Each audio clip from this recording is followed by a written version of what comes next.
Dan saudara, kita masih melanjutkan perbincangan soal perjalanan timnas Indonesia di babak kualifikasi Piala Dunia yang saat ini masih berada di babak keempat dan sudah dipastikan sebenarnya lolos ke babak keempat, dan saat ini masih laga babak ketiga maksud kami. Yang saat ini sedang dijalani adalah laga melawan tuan rumah Jepang, dan informasi terakhir yang kami peroleh, kita di babak pertama setelah turun minum tertinggal 3-0 lewat 2 gol Daichi Kamada dan juga Takefusa Kubo. Kita akan berbincang kembali bersama analis sepak bola yang sudah hadir di studio, Bung Kesit Handoyo. Bung Kesit, selamat malam. Selamat malam, Mas Radi. Dan juga melalui sambungan Zoom ada mantan pemain timnas Isnan Ali. Selamat malam, Bung Isnan Ali. Selamat malam. Oke. Halo, Isnan. Ya, ini saya ke Bung Isnan langsung ya. Ya pasti Bung Isnan juga sudah menyimak lah ya babak pertama tadi, 45 menit babak pertama berjalan. Sepertinya memang barisan pertahanan kita belum mampu mengantisipasi serangan-serangan rapi yang sudah disusun oleh Jepang. Kalau saya lihat memang Jepang ini bentuk permainannya sudah terbentuk sejak awal, sedangkan kita masih sejak menit awal babak pertama mencari bentuk permainan. Ada catatan untuk lini belakang kita, Bung Isnan? Oke, Mas, memang Indonesia dipaksa defense ya, dipaksa bertahan oleh tim Jepang. Kenapa? Ya. Karena tim Jepang menguasai bola, menguasai ball position. Dan ketika membangun serangan, memang pemain Jepang selalu melakukan sirkulasi bola yang cepat dan sangat berbahaya. Kayak gitu dengan passing vertikal atau seluruhan pemain Jepang yang menggunakan lebar lapangan, dan bagaimana pemain-pemain Jepang menciptakan ruang untuk pemain-pemain yang lain. Ini yang membuat tim Indonesia sangat kesulitan untuk mengantisipasi serangan-serangan yang variatif yang dibangun oleh pemain-pemain Jepang. Ya, memang sangat variatif. Betul sekali apa yang dikatakan Bung Isnan. Kalau saya menyimak tadi 45 menit babak pertama, ada serangan yang dibangun dari sayap, ada serangan dari tengah, ada umpan silang, ada umpan terupas begitu. Ini yang terkadang juga menyulitkan barisan pertahanan kita untuk mengantisipasi serangan-serangan yang dibangun oleh Samurai Biru. Kalau Anda melihat sebenarnya karakteristik timnas Jepang, Bung Isnan, dari zaman Anda masih bermain bola begitu ya di timnas juga, seberapa besar progres yang ditunjukkan oleh tim Samurai Biru yang bisa juga diambil pelajaran oleh timnas Indonesia? Ya, memang kita ketahui semua timnas Jepang adalah salah satu DNA di Asia yang selalu lolos di fase World Cup. Saya juga pernah bermain dengan pemain-pemain Jepang. Saya pernah bermain di Stadion Osaka, di Gamba Osaka. Saya pernah bertemu dengan Endo yang bermain di Osaka. Dan memang kita kualitas individu kita dan sistem bermain kita memang sangat ketinggalan jauh oleh tim Jepang. Ini banyak yang harus kita pelajari. Bagaimana Jepang membangun grassroots-nya dari usia dini itu bukan instan, tapi bagaimana sudah puluhan tahun dari sekolah-sekolah dasar, akademi. Inilah yang jadi PR buat kita. Tapi kita jangan fokus saja di senior, tapi kita harus benar-benar terjun ke bawah, memperhatikan. Karena fundamental ini sangat penting, fondasi ini sangat penting. Kalau kita fokus di atas saja, kita lupa di bawah, ya ini kita selalu ketinggalan oleh tim-tim maju seperti Jepang, Korea, Arab Saudi. Dan rasa itu yang kita penting untuk membangun sepak bola di Indonesia. Oke, Bung Kesit, kalau kata Bung Isnan Ali, Jepang itu sudah puluhan tahun memang membangun tim ya, dan sekarang yang dirasakan adalah kekompakan tim yang luar biasa. Sudah setara Eropa kalau saya bilang permainan timnas Jepang ini. Tapi berada di titik ini, timnas Indonesia yang meskipun sekarang berada di posisi ketertinggalan 3-0, tapi yang kita harus evaluasi, yang harus kita syukuri sekaligus juga, ya, berada di titik ini melawan Jepang misalnya di fase terakhir babak ketiga. Apa yang bisa Anda analisis dari sini? Ya, mungkin karena pertandingan ini memang sudah tidak menentukan lagi ya, tidak akan mempengaruhi langkah Indonesia yang sudah lolos ke round keempat. Jepang yang juga sudah memastikan diri merebut tiket ke Piala Dunia 2026. Jadi memang pressure-nya pasti beda ya. Buat para pemain Indonesia beda kalau misalnya pertandingan ini akan sangat menentukan hasilnya. Misalnya kalau Indonesia kalah pasti tersingkir, atau Indonesia hanya butuh hasil imbang misalnya. Pasti akan beda atmosfernya. Tapi lagi-lagi bahwa Jepang adalah tim yang memang kualitasnya sudah kualitas Eropa ya. Mereka adalah langganan Piala Dunia, tim yang selalu tampil di Piala Dunia. Dan saya pikir kalau dalam situasi di mana Indonesia pada saat ini mendapatkan pressure yang begitu tinggi dari Jepang, ya saya pikir lumrah. Walaupun Jepang sudah lolos, tapi mereka ternyata tidak sedikit pun mengurangi tekanannya. Mereka tidak sedikit pun mengurangi performanya ketika menghadapi tim yang sebenarnya juga sudah tidak memiliki beban gitu ya. Tapi ya inilah Jepang gitu. Mereka menunjukkan bagaimana kerjasama tim itu berjalan dengan baik sekali. Kualitas pemain lapis kedua dengan lapis pertama sama baiknya. Sama gitu loh. Ini yang membuat Jepang kemudian sulit sekali untuk bisa ditaklukkan. Ya, jangankan Indonesia kalau dibilang ya, tim-tim Eropa juga ketar-ketir. Oh iya betul. Tim-tim Eropa juga pada saat ini saya kira kalau menghadapi Jepang, mereka juga tidak kemudian berani memandang remeh ya. Pasti mereka juga menganggap bahwa Jepang adalah tim yang tangguh. Ya. Kita bahas lini per lini kalau begitu tadi di 45 menit babak pertama. Saya lihat sebenarnya tadi kan Yakob Sayuri dan Kevin Dix menjadi starter untuk kemudian Kevin Dix digantikan oleh Yakob Sayuri karena mengalami cedera tadi ya, dan Marcelino Ferdinand masuk menggantikan Yakob Sayuri juga, namun berbeda posisi, Beckham ke kanan sepertinya, Marcelino ada di kiri. Ya. Apa yang ingin ditunjukkan oleh Kluivert dengan masuknya dua pemain ini? Saya pikir mencoba untuk memanfaatkan ketika bola sudah di tengah ya. Kemudian bagaimana kita tahu bahwa Marcelino punya kemampuan individu yang bagus. Dia berani pegang bola. Sama seperti Beckham Putra ya, debutan yang pertama kali tampil pada saat menghadapi China, tapi dia juga sudah memperlihatkan kemampuannya, rasa percaya dirinya juga muncul. Saya pikir ini sepertinya akan coba dilakukan oleh Patrick Kluivert. Tapi lagi-lagi bahwa untuk bisa melakukan build up, untuk bisa bagaimana Marcelino bisa lebih leluasa, Beckham bisa lebih leluasa memainkan perannya, atau Yakob Sayuri misalnya. Ya tentunya dari lini pertahanan harus build up-nya harus betul-betul tertata begitu ya. Tadi sepanjang babak pertama misalnya kita lihat build up yang coba dilakukan oleh para pemain Indonesia tidak berjalan dengan sempurna. Ketika berhasil melakukan clearance, mencoba untuk build up, itu kan bola langsung dibuang ke depan. Yang penting, yang penting daerah pertahanan aman dulu gitu. Karena memang pressure yang dilakukan oleh pemain-pemain Jepang sangat luar biasa pressure sekali. Dan kecepatan berpikir kalau saya lihat. Mereka bermain dengan sangat cepat tanpa berpikir lama, bisa memberikan passing, bisa memberikan umpan. Sedangkan kita begitu memegang bola, ada beberapa detik gitu ya, untuk melihat pemain lawan. Sepertinya kaki pemain Jepang udah punya mata. Dan sepertinya tidak ada area kosong yang kemudian bisa dicoba untuk dimanfaatkan oleh para pemain Indonesia. Justru Jepang bermain begitu luasa ya, keterampilan individu para pemainnya. Kemudian bagaimana mereka juga melihat space yang kosong, yang kemudian dengan kemampuan individunya yang baik, mereka tuh selalu bisa untuk bisa melewati 2-3 pemain Indonesia ya. Jadi ya lagi-lagi dengan kemampuan para pemain Jepang, ya walaupun mereka hanya menurunkan kebanyakan pemain yang selama ini lebih banyak duduk di bangku cadangan, tapi pengalaman mereka bermain di klub-klub besar Eropa sangat luar biasa, seperti Kamada misalnya. Dia bermain untuk Crystal Palace. Ya. Tadi dia sudah menciptakan 2 gol. Jadi ketajamannya sudah sangat teruji ya, walaupun dia tidak disangka-sangka juga Endo dan Kubo malam hari ini jadi starter, itu juga yang mungkin membuat pemain-pemain kita loh kok. Iya, artinya dua pemain senior Jepang dengan kapasitasnya yang sudah begitu baik ya, bermain di klub besar Eropa. Kubo di Real Sociedad, kemudian Endo bersama Liverpool gitu. Ya mereka begitu enjoy, begitu tenang gitu. Jadi kalaupun mereka mendapatkan pressing dari pemain-pemain Indonesia, begitu mudah untuk melepaskan diri. Saya tanya dari POV-nya seorang wingback kalau begitu ya. Bung Isna dulu kan posisi Anda sebagai wingback ya, Bung Isna Ali ya. Ya, nah kalau melihat posisi wingback kita di kiri tadi kan ada Dean James, di kanan juga sebenarnya ada Kevin Dix dan digantikan Yakob. Sekarang sepertinya posisinya coba diisi oleh Beckham Putra.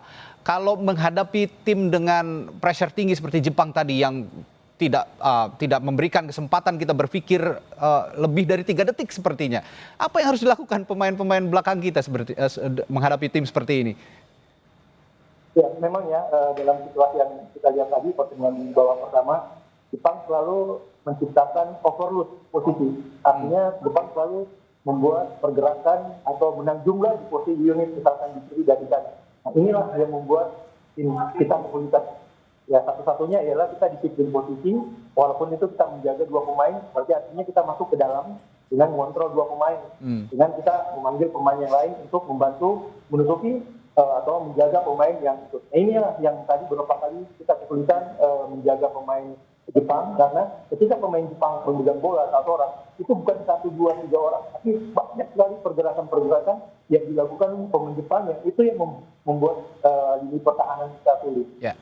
Kecepatan berpikir para pemain Jepang, terutama di lini tengah dan juga lini depan, ini tidak memberikan kesempatan juga pemain belakang sepertinya untuk berkomunikasi agak intensif begitu ya, karena sangat cepat sekali serangan-serangan yang dibangun. Kalau komunikasi yang dibangun sejauh ini, meskipun dengan waktu yang sangat sempit untuk berpikir begitu, apa yang harus dibangun komunikasi di lini belakang, Bung Isnan? Ya, tentunya ya harus tingkatin lagi komunikasinya, bagaimana compact defense, bagaimana deep ke dalam dulu, walaupun di kepala kita jaga jumlah orang, tapi bagaimana kita benar-benar menjaga garis pertahanan kita, menjaga blok, jangan sampai pemain-pemain Jepang itu terlalu mudah memasuki box penalti kita. Dan ini adalah dipentingkan atau di cara berpikir yang cepat, yang mana mengontrol pertandingan, read the game, bagaimana kita membaca permainan, kapan kita pressure, kapan kita zona. Ya, ini harus dibangun dari semua pemain-pemain kita di belakang, terutama komando dari penjaga gawang itu di Emil, saya rasa. Banyak komunikasi pemain-pemain belakang kita. Oke, kalau bicara postur juga Bung Kesit, pemain-pemain kita kan juga tidak kalah ya. Jepang itu juga tidak banyak postur yang besar begitu, yang tidak tinggi begitu, tapi mereka memang punya kecepatan yang luar biasa. Tapi yang jadi catatan tadi gol pertama Daichi Kamada melalui umpan silang yang dibangun dari sisi kiri pertahanan penyerangan mereka, ini tidak bisa diantisipasi oleh trio back kita yang punya postur yang cukup tinggi sebetulnya. Apa yang terjadi sebenarnya dengan 3 back kita antisipasi bola-bola seperti ini? Nah, Isnan nih pemain sayap nih, dia biasanya tahu kalau umpan-umpan crossing biasanya penjaga gawang agak-agak sulit memang mengantisipasi ya. Apalagi kemudian dia harus memperhatikan arah bola, tapi di sisi lain ada pemain lawan yang juga pastinya berada di depan gawang ya. Dan itu menjadi tugas para pemain belakang sebenarnya untuk bisa mengantisipasi setiap pergerakan lawan. Dan ketika bola-bola crossing seperti itu, memang penjaga gawang konsentrasinya adalah ketika bola dilepaskan dari pemain yang melepaskan crossing, itu kemudian melihat arah bola. Tapi kadang-kadang kan bola cepat, kemudian ada pergerakan pemain yang memang sudah menunggu umpan, dan ini yang sulit diantisipasi oleh seorang penjaga gawang. Karena itu dari pemain belakang yang biasanya memang harus lebih cermat mengantisipasi pergerakan dari pemain-pemain yang akan mendapatkan umpan tersebut. Oke, tadi saya lihat juga seperti kurang komunikasi antara Bang Jay kalau saya lihat dengan Justin Hubner yang sepertinya tidak mengawal pergerakan Daichi Kamada yang muncul dari belakang. Nah, kalau bicara apa namanya penyerangan dan juga bertahan, saya lihat tadi Jepang punya formasi yang sama sebetulnya, 3-4-3 dengan skema bertahan yang juga tidak jauh berbeda. Kalau bertahan itu menjadi 5-4-1, tapi bermain wide, bermain lebar, sehingga ruang yang diciptakan di lini tengah, di lini depan juga masih terbuka lebar. Tapi bisa dengan sekejap menutup pergerakan kita ketika kita sedang memegang bola. Ini sebenarnya bisa dicontohkan oleh timnas kita. Oh iya, tapi kan lagi-lagi bahwa itu butuh chemistry yang sangat, masalahnya ada di chemistry. Iya, chemistry yang sangat dalam lah ya di antara masing-masing pemain. Kemudian juga kemampuan individu dari para pemain. Kemudian mereka sudah sering bergabung ya. Mereka sudah saling tahu satu sama lain. Kemudian bagaimana menjalin kerjasama di lapangan. Dan satu lagi, Jepang memainkan gaya apapun enak gitu loh. Dia buntu dari kanan, dia ke kiri. Buntu di kiri, dia ke tengah. Jadi semua lini betul-betul bisa mereka manfaatkan. Pergerakan tanpa bola pemain-pemain Jepang ini juga sangat dahsyat. Ini yang kemudian menyulitkan para pemain Indonesia, khususnya di lini pertahanan, ketika kemudian serangan kilat itu dilakukan oleh pemain-pemain lawan. Oke. Nanti kita akan bahas bagaimana kira-kira skema yang akan berjalan di babak kedua dengan pemain-pemain yang sudah diganti. Tadi Kevin Dix yang keluar digantikan oleh Yakob Sayuri, namun Yakob juga tidak bertahan lama, akhirnya digantikan juga oleh Marcelino Ferdinand. Dengan Marcelino Ferdinand ada di sisi kiri, Beckham di kanan, dengan trio back yang masih sama yang dipasang di lini belakang kita. Bagaimana kita akan juga menghadapi babak kedua melawan Jepang? Mampukah setidaknya memberikan perlawanan dan juga Iya. cetak gol di kandang Jepang, dan ini menjadi pelajaran yang sangat berharga tentunya untuk menghadapi babak keempat kualifikasi Piala Dunia. Akan kita bahas setelah jeda di Sapa Indonesia Malam. Tetap bersama kami. Saudara, kita akan lihat sebelum pertandingan gelandang timnas Joey Pelipesi bilang tidak sabar menghadapi tim Jepang. Nah, meski mengakui Samurai Biru adalah tim yang kuat, tapi skuad Garuda menurut dia akan terus berusaha memberikan hasil yang terbaik. It's going to be a serious job for us tomorrow in the game. But that's also what I like about it. You know, it's a big challenge against really good players, disciplined players. What I said, I look also really forward to challenge them. Saudara, Kompas TV melalui akun media sosial Instagram sempat mengunggah tebak skor Timnas Garuda versus Jepang yang berlangsung pada sore hari ini. Banyak warganet yang antusias untuk menyampaikan prediksi skor mereka, diantaranya adalah dari @ucupbahdim. Dalam kolom komentar ia menyebut skor 2-0 untuk kemenangan Indonesia katanya. Aduh, ini berbanding terbalik, tapi kita harus tetap semangat. Yang dihasilkan dari gol Beckham Beckham Putra dan Ole Romani katanya. Lalu ada juga dari @joda_84 yang menyebut sepertinya sama-sama kuat, yang penting jangan sampai kalah mental duluan dan usahakan bikin angka lebih awal katanya. Lalu juga selanjutnya ada dari @hariputraananda di kolom komentar cukup banyak menganalisis pertandingan. Ia mengulas tentang timnas Indonesia dan Jepang yang sama-sama ingin unjuk gigi di laga kualifikasi Piala Dunia. Jepang dinilai akan menutup pertandingan dengan kemenangan katanya. Sementara timnas Indonesia juga tidak kalah, akan unjuk gigi dengan rotasi pemain yang jarang tampil dan diharapkan bisa membawa kemenangan. Prediksi antara Jepang dan Indonesia katanya adalah 3-1 seperti untuk kemenangan Jepang ya. Ya, informasi terbaru sudah 4-0, Jepang unggul atas Indonesia, dan kita akan pantau kondisi terkini pertandingan timnas Indonesia melawan Jepang di Stadion Suita City, Osaka, Jepang. Ada jurnalis Kompas TV Angga Nuriski. Angga, bagaimana kondisi di sana dan jalannya pertandingan sejauh ini? Kabarnya sudah 4-0 di sana ya? Ya, betul sekali. Saat ini pertandingan, sayang sekali Indonesia harus tertinggal 4 gol dari timnas Jepang, di mana di babak pertama saja Indonesia sudah kebobolan 3 gol yang masing-masing dicetak oleh Daichi Kamada pada menit 19 dan menit injuri babak pertama, dan 1 gol lagi dicetak oleh Takefusa Kubo pada menit 19. Memang dari skema gol yang tercipta, kami menggali informasi bahwa memang timnas Jepang telah melatih situasi crossing begitu ya untuk pertandingan kali ini, makanya mereka terlihat cukup apik dalam situasi crossing begitu, dan sayangnya Indonesia gagal mengantisipasi situasi tersebut. Terlepas dari itu, memang Jepang bermain dengan pola pertahanan, garis pertahanan yang tinggi maksud kami, dan tekanan agresif dimulai bahkan sejak sepertiga lapangan Indonesia begitu. Ini membuat pemain Indonesia cukup kesulitan mengembangkan permainan. Bahkan Indonesia yang pada saat ini menurunkan 5 pemain yang tidak bermain sebagai pemain inti pada saat melawan China maksud kami, harus kesulitan menghadapi situasi ini. Dan ini baru saja terjadi gol kelima untuk Jepang begitu ya Bung ya.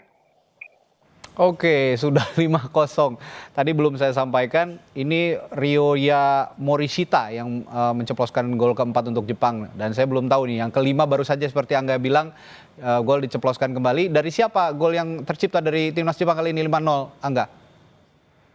Ya, kami sendiri belum mendengar siapa yang mencetak gol kelima, namun yang jelas kita tentu berharap Indonesia mampu setidaknya menciptakan gol hiburan di pertandingan ini. Mengingat supporter yang datang, saya harus bilang bahwa 3.000 supporter yang datang itu hoax. Saya pastikan itu hoax, karena dari pandangan mata seperempat kapasitas Stadion Suita yang berjumlah 40.000 itu diisi oleh supporter timnas Indonesia yang didominasi dengan warna merah begitu. Dan mereka juga tidak hanya datang, tapi juga menampilkan tifo yang cukup apik menurut kami, bahwa ada 2 jersey yang disandingkan, jersey Jepang dengan nomor punggung 20 dan jersey timnas Indonesia dengan nomor 26 yang kami terjemahkan artinya bahwa timnas Jepang kami temenin untuk ke World Cup 2026, begitu. Ya, kendati kalah 5-0 tapi tidak menyurutkan Garuda Jepang ya, komunitas supporter Indonesia yang ada di Jepang yang menampilkan aksi-aksi atraktif termasuk yang diungkapkan Angga tadi, tifo yang luar biasa.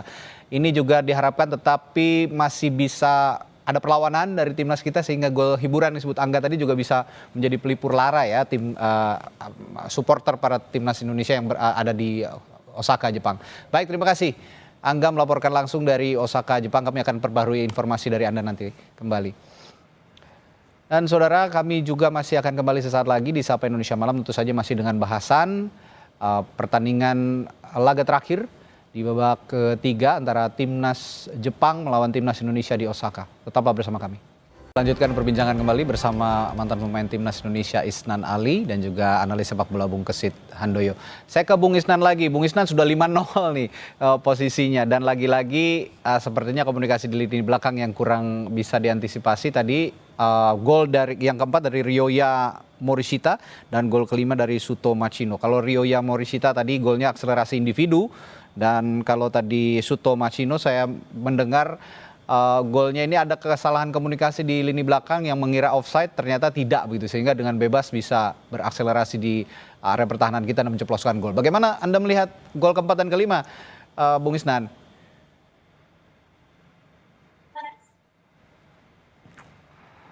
Bung Isnan? Oh, sepertinya ada kendala komunikasi, nanti kami akan perbaiki. Kalau gitu pertanyaan, ya Bung Isnan?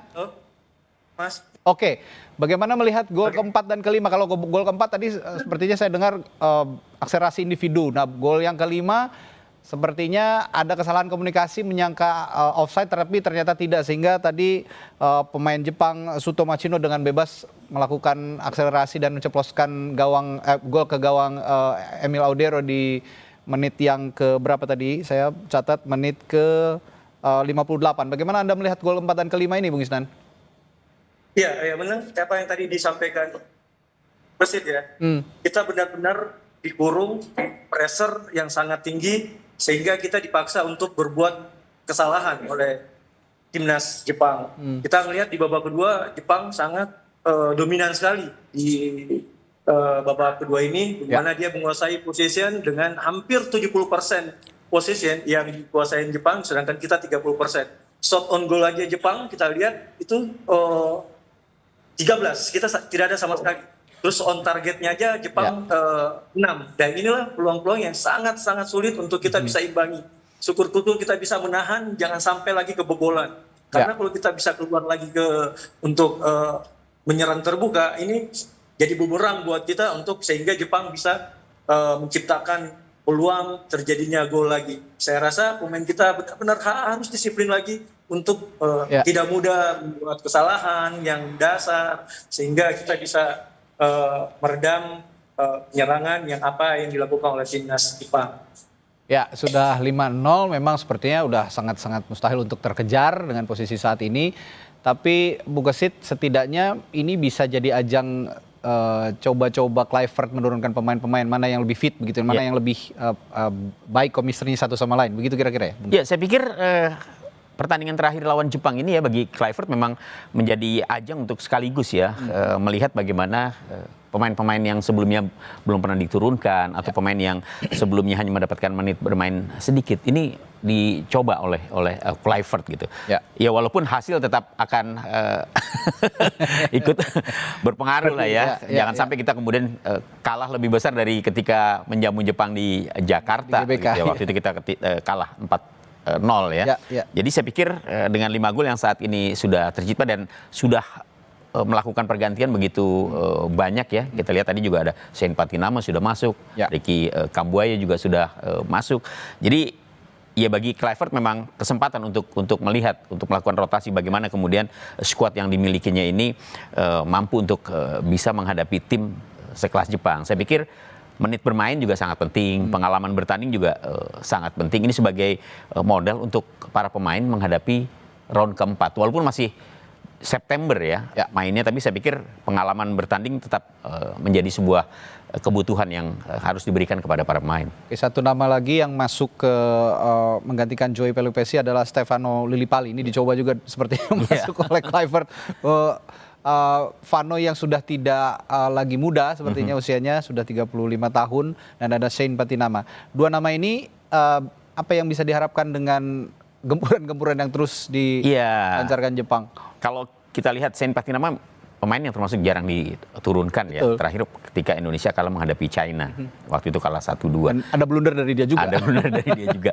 Kemudian Stefano Lillipali kemarin menghadapi China mendapatkan panggilan untuk pertama kalinya di bawah asuhan Patrick Kluivert dan tampil di babak kedua ya. Ya bagi kedua pemain saya pikir ya lagi-lagi mendapatkan menit bermain. Tapi dalam situasi seperti ini saya pikir sangat sulit ya untuk bisa berharap banyak kepada mereka begitu. Kalau Kluivert di awal ketika akan menghadapi Jepang dari line up-nya saja juga kan tadi kembali ada kejutan gitu ya. Kita pikir mereka akan atau Kluivert akan menurunkan formasi terbaiknya, tapi ternyata masih jadi dari awal juga kelihatan coba-coba gitu. Beckham lah misalnya. Diturunkan sebagai starter. Saya pikir ini sebuah kejutan gitu dan sebuah keberanian ya. Tapi ya mungkin karena pertandingan ini lagi-lagi sudah tidak begitu menentukan, jadi ajang bagi Kluivert dan tim kepelatihannya untuk mungkin melihat satu persatu, mencoba untuk menerapkan formasi yang berbeda, kemudian juga skema bermain yang mungkin berbeda begitu. Dan ya pelajaran berharga di sini tentunya akan diperoleh. Yang dipersiapkan oleh Kluivert, Alex Pastoor dan juga Dani Lansat, kira-kira Bung Isnan untuk menghadapi babak keempat pertandingan yang akan menentukan kita bisa lolos langsung nanti di babak keempat atau harus menempuh lagi ke babak kelima. Ada lawan-lawan yang juga sudah kita kira-kira bisa hadapi begitu ya, nanti ada Oman, ada Qatar, ada Irak begitu ya. Dari calon-calon lawan kita ini kalau menurut Bung Isnan, Anda punya preferensi sebenarnya kita lebih baik lawan siapa gitu, meskipun ya sama-sama tim Timur Tengah nih Bung Isnan. Kalau saya memilih mungkin lawannya ketemu sama Oman ya, karena mungkin kalau saya Oman ya kualitasnya nggak terlalu jauh sama kita, mungkin juga kalau dilihat dari materi permainan materi pemain kita mungkin sekarang kita di atas Oman, beda sama Iran atau Qatar yang kemarin tuan rumah Piala Dunia, Iran yang benar-benar punya tim yang memang juga salah satu yang sering ikut di final World Cup. Tentu tim pelatih Patrick Kluivert harus mempersiapkan timnya, bagaimana ini menjadi pelajaran ketika melawan Jepang, bagaimana memperbaiki sistem-sistem permainan dari defender, middle force dan attacking ya yang harus benar-benar dibangun chemistry-nya, bagaimana bisa meredam pemain, karena Jepang sama timnya nanti kita lawan di ronde 4 ya tim-tim Timur Tengah pasti gaya bermainnya beda. Jadi inilah mungkin disiapkan nanti oleh tim analis yang mungkin Coach Vector bisa memberikan informasinya ke Patrick Kluivert bagaimana membangun tim ini agar lebih baik lagi untuk menghadapi timnas Oman, Qatar atau Iran. Ya, ini calon-calon tim yang akan dihadapi dari Timur Tengah sepertinya begitu. Dan yang tidak kita lupa juga, Bung Isnan dan Bung Kesit, meskipun timnas kita belum seutuhnya terbentuk begitu, tapi kita punya supporter yang luar biasa dan seringkali juga menjadi penentu pelecut semangat buat pemain-pemain timnas. Nah, ini dukungan supporter Indonesia yang terus bergema ini meskipun pertandingan berlangsung jauh dari tanah air di Osaka, Jepang, supporter timnas Garuda bahkan sudah tiba di Stadion Suita sejak siang hari. Kami punya liputannya untuk Anda berikut ini.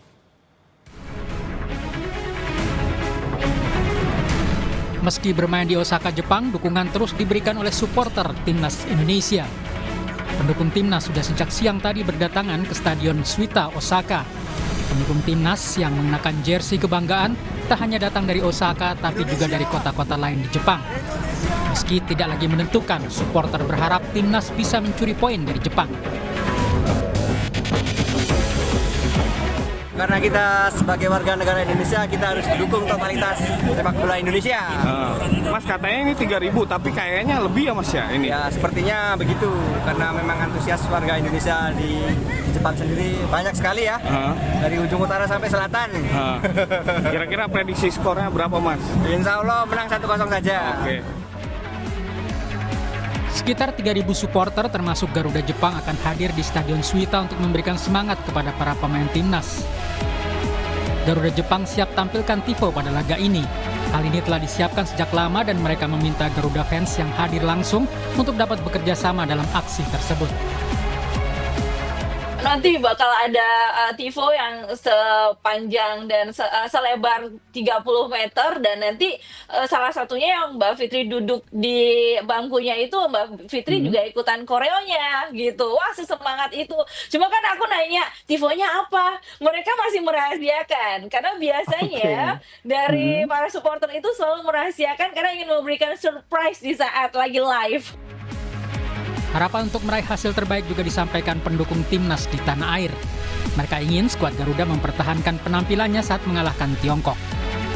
Saya rasa akan lebih bagus ya karena mereka udah punya semangat yang baru waktu lawan Cina. Dan pastinya mereka nggak mau kalah nih lawan Jepang, apalagi main di GBK kemarin kan kalah kan ya. Nah, mereka akan membuktikan dan akan mengeluarkan semua pemain-pemain yang bagus untuk melawan Jepang. Seru ya, karena Indonesia harus nyerang gitu untuk dapat poin, paling enggak untuk peringkat bukan untuk lolosnya. Kalau lolos sudah pasti lolos dan itu saya prediksi 1-0.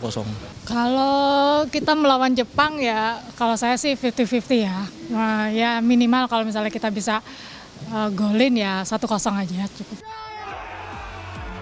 Kemenangan atas Jepang akan menjadi torehan manis di pertandingan terakhir grup C bagi timnas. Kemenangan ini juga bisa menjadi modal kepercayaan diri pemain timnas dalam menghadapi putaran 4 Piala Dunia. Tim Liputan Kompas TV.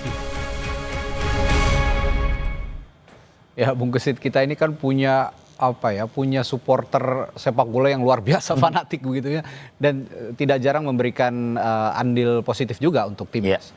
Kalau untuk perjalanan timnas nanti di babak keempat dengan kondisi supporter Indonesia yang begitu fanatik, kira-kira vibes positif yang bisa dipetik dari timnas Indonesia untuk melawan lawan-lawannya nanti di babak keempat bagaimana?